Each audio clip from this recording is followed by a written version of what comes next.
Mama bersama dengan anak-anak, keluarga, saudara-saudariku sekalian terkasih, selamat pagi semua. Selamat siang semua. Kalau kita ke kuburan, kita akan menjumpai sederet bangunan dengan tulisan nama masing-masing. Ada yang kita kenal, ada yang tidak kita kenal. Ada yang hanya dalam bentuk cerita. Dan yang menarik bahwa selalu dikisahkan bahwa kebanyakan kita punya nama mayat ini ambil dari yang terdahulu. Sehingga kalau orang panggil kita nama mayat macam saya, kenapa nama nenek itu kan sapembai satu ya, sapemama, pembapa, dia nama nenek, jadi taruh satu nama di situ. Rombak datang tidak jadi bilang, oh biar ikut mayat dong. Mau terputar ke mana juga tetap. Di situ kalau kita berpikir baik-baik, orang Latin menulis Damihi Christi tibi. Hari ini saya, besok engkau. Di batu nisan.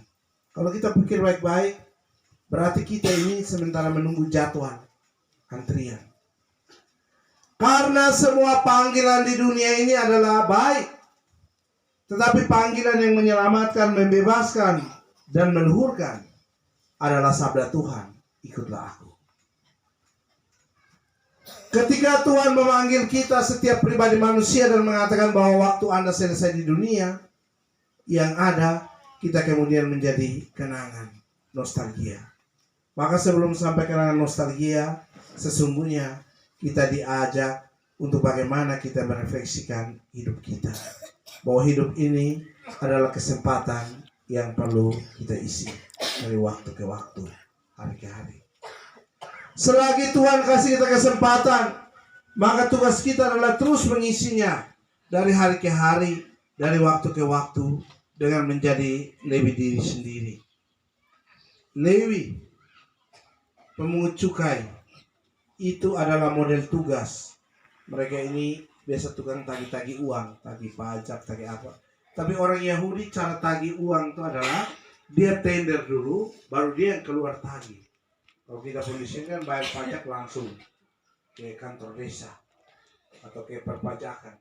Di sana tidak macam ada perusahaan, macam sekarang yang terjadi macam di PLN. Tenderkan dulu, nanti pihak kontraktor yang datang pasang ke sana. Nah, orang Yahudi kalau bayar pajak begitu.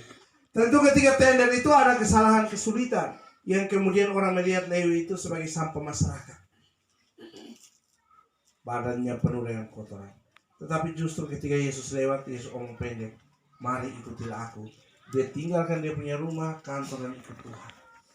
Kalau kita hubungkan dengan orang mati, Tuhan biasanya memanggil kita ketika kita sementara bertugas, sementara aktif.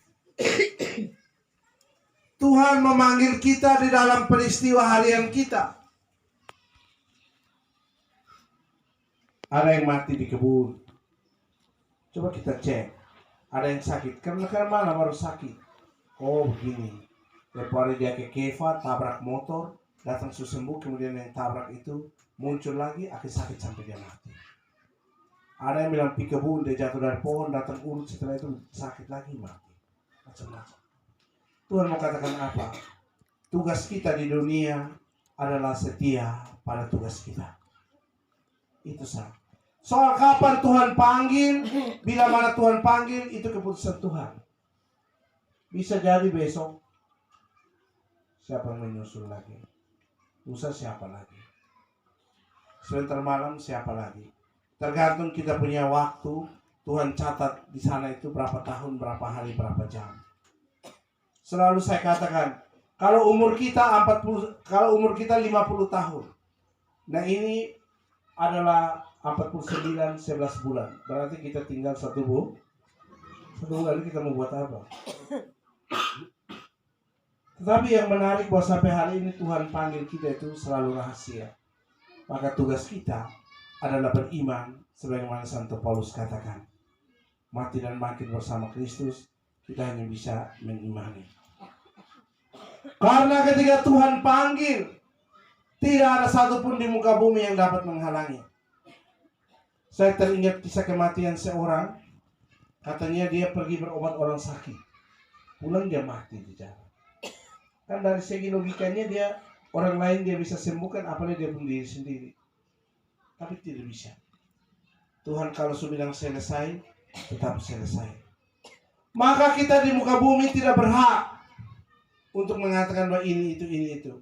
Kadang-kadang saya tidak percaya orang bilang pakai obat sana sini.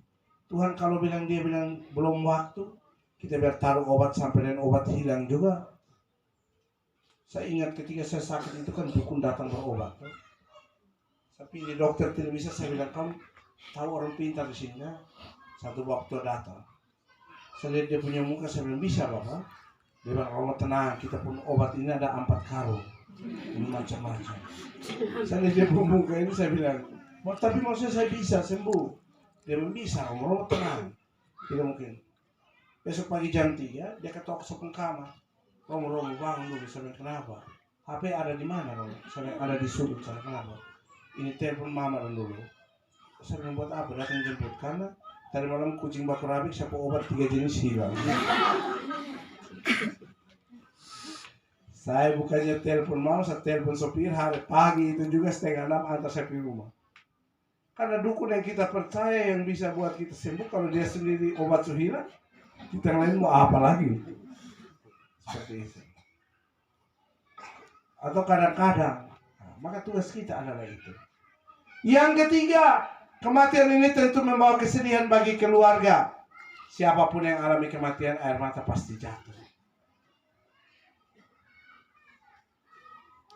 Kami para Romo ini mati juga orang menangis.